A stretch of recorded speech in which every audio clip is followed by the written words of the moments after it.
I am Rongowhakaata. My ancestor was a shapeshifter and could shapeshift into a bird. My mana comes from Ruapani. I am from Te Tairawhiti, east coast of Aotearoa. We are tangata whenua of Turanganui-a-Kiwa. This is our land.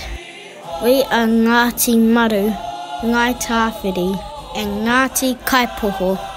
We are the first people of Aotearoa to encounter the people of Europe when Cook and the Endeavour arrived on October 8, 1769. This is our collision story.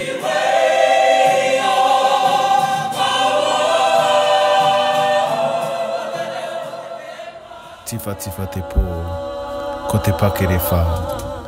Ko ārikirangi tēnei rā, te haere nei.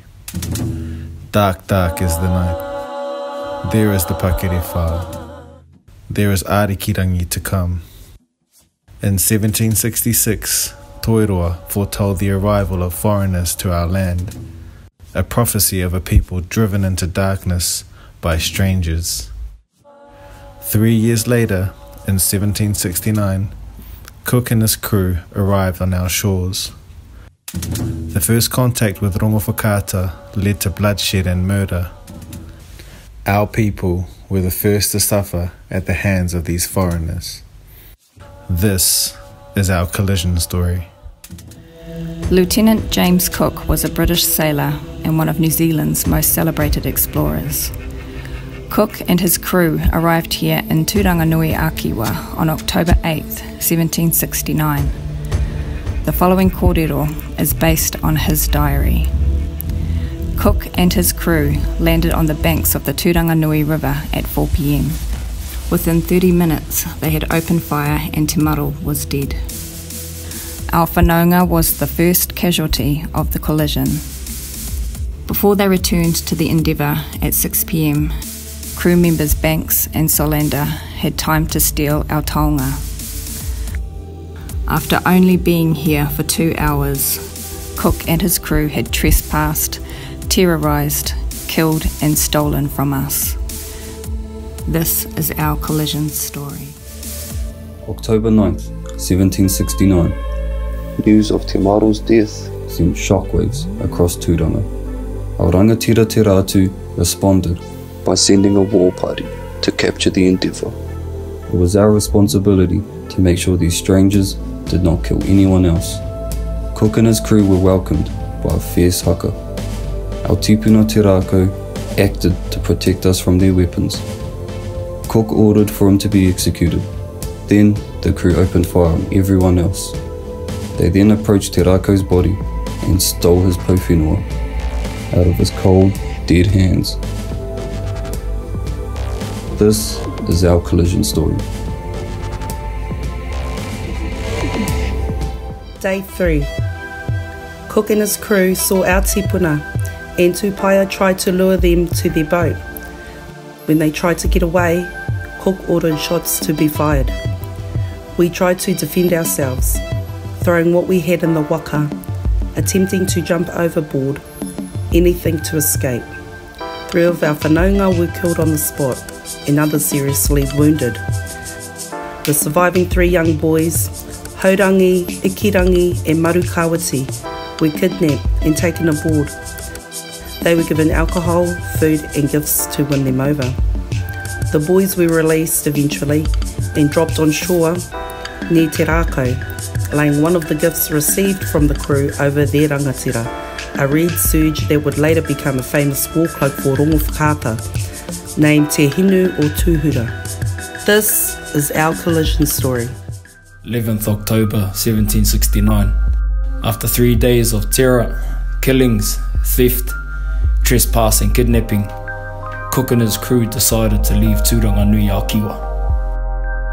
Disgusted by the fact that they did not get what they wanted, they would leave us with a parting legacy of spite, renaming Te Kuri Headlands to Young Nick's Head, after the cabin boy, and changing Turanganui-a-Kiwa to Poverty Bay, lowering us to a place of destitution. just because Cook didn't get his way. Ironically, our region is one of the most abundant in Aotearoa. As they left, we followed them to Whareongaonga, our final interaction with taonga were exchanged aboard the Endeavour. This is our collision story.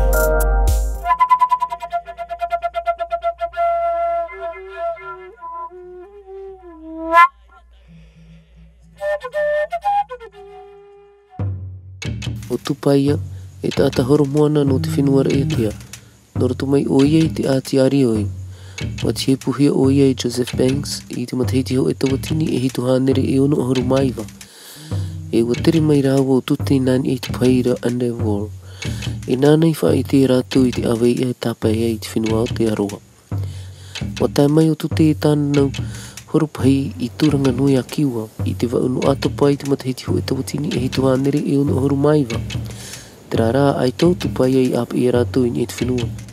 I te piti o te mahana i reira to tupai a rāwo tuti haere a mai i aparau i te mautupuna. Ai te rā te tata i te e ha mauna te parau i aparau ia i rātou. O parau hura o tupai ai a tuti e i haoe i te aturi i rātou. Te hinaro nei rātou e haru i ta auto maumoi atamai. O taparhei hapoi roa hia to mātou nei tupuna o te rākau. I te turu te mahana wāni o tuti a tupai a e huti mai i te mauta atai i tō rātou pai. E i rawere hei mauta ata te puepue, wa haru pauru o rātou i te mauta mari i te māroa. E i te mahana hopea, i reira rātou i te rewara.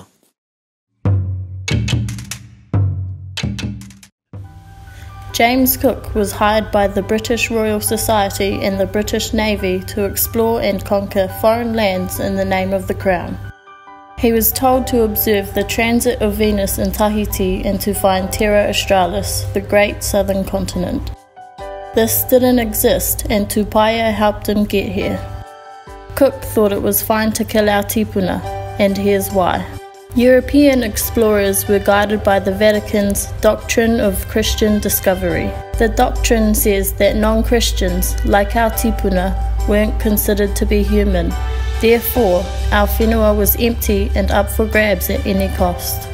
This gave Cook an excuse to conquer and kill us. We weren't human enough. The impacts of these attitudes were devastating, and this mentality of European superiority still exists today. This is our collision story. The collision experience our people endured at the hands of Cook and his crew marks the beginning of our decline.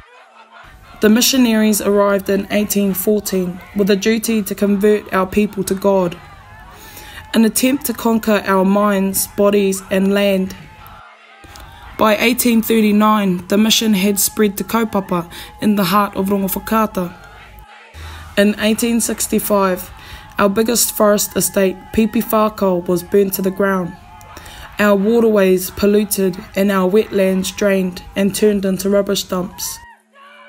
In 1867, the government stole Te Hauki Tūranga, which had a profound impact on our people. The decline of our heritage, language, art and customs were to follow. In the 1860s, there was a total shift in power, autonomy and independence set during a time of Great War. The most devastating was the siege of Ngātapa in 1868, where hundreds of our people were massacred. Land theft, slavery and genocide followed. Within 100 years, Toiroa's prophecy had come true. This is our collision story.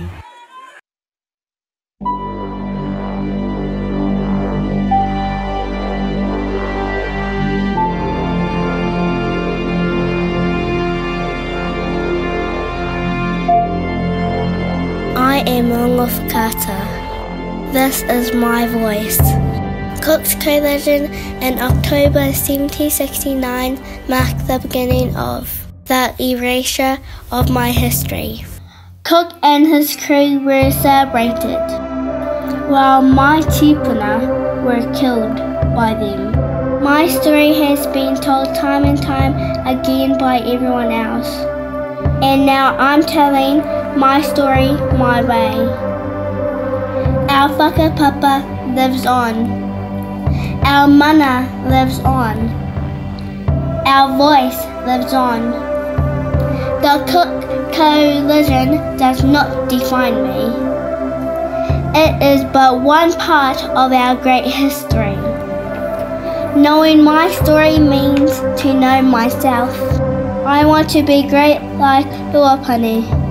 I want our stories to live on. I want to be heard. That was our coalition story.